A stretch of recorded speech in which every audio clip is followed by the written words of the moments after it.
Bonjour à tous. Aujourd'hui, la capsule va porter sur comment gérer et se libérer de l'emprise de parents toxiques. Et oui, ça existe. Donc, je vais vous parler de ces fameux parents toxiques. Ces relations qui, bien qu'importantes dans nos vies, peuvent parfois causer plus de mal que de bien. La toxicité parentale, lorsqu'elle est présente, affecte profondément notre estime de soi, nos choix et notre capacité à construire une vie équilibrée. Mais vous savez qu'il est possible de se libérer de ces schémas pour retrouver sa sérénité. Déjà, on va définir les signes d'un parent toxique. Alors, un parent toxique, qu'est-ce qu'il fait? Il exerce une influence négative, souvent inconsciente, sur son enfant. Alors, il peut s'agir de comportements manipulateurs, de critiques constantes, d'un manque d'empathie ou encore d'un contrôle excessif. Alors, je vais vous donner un exemple de toxicité. Une mère qui critique systématiquement chaque décision, diminuant ainsi la confiance en soi. Ou bien un père qui impose ses propres rêves en ignorant les désirs de son enfant.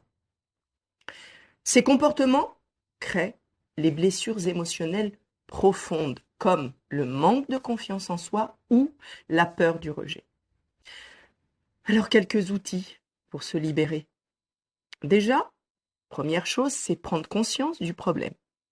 Identifier les comportements toxiques et reconnaître leur impact sur votre bien-être.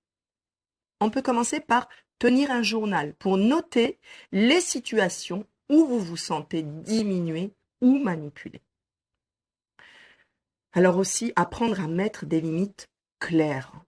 Apprendre à dire non et surtout sans culpabilité.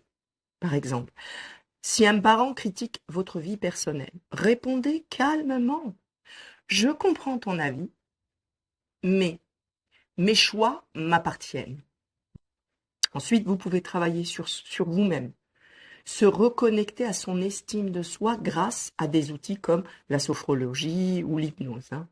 Par exemple, vous pouvez faire une visualisation d'une bulle protectrice pour éloigner les énergies négatives lors des interactions avec ses parents toxiques.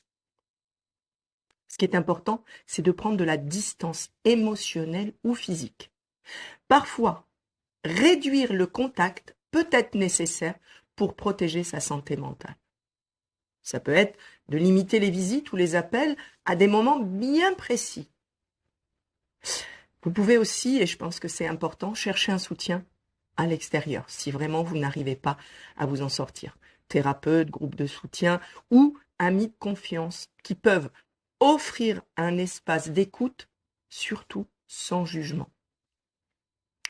Alors, je vais vous donner un exemple concret que j'ai pu accompagner. C'est un consultant qui a été soumis à des critiques constantes de sa mère après avoir perdu confiance en lui.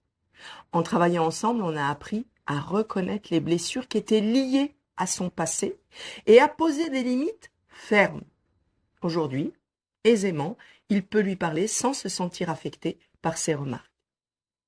En conclusion, se libérer de parents toxiques ne signifie pas les rejeter, attention, mais retrouver votre équilibre en mettant les limites respectueuses mais fermes.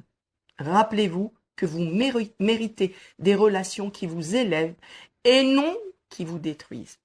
La liberté émotionnelle, c'est un chemin, mais il est accessible à tous avec du courage et les bons outils.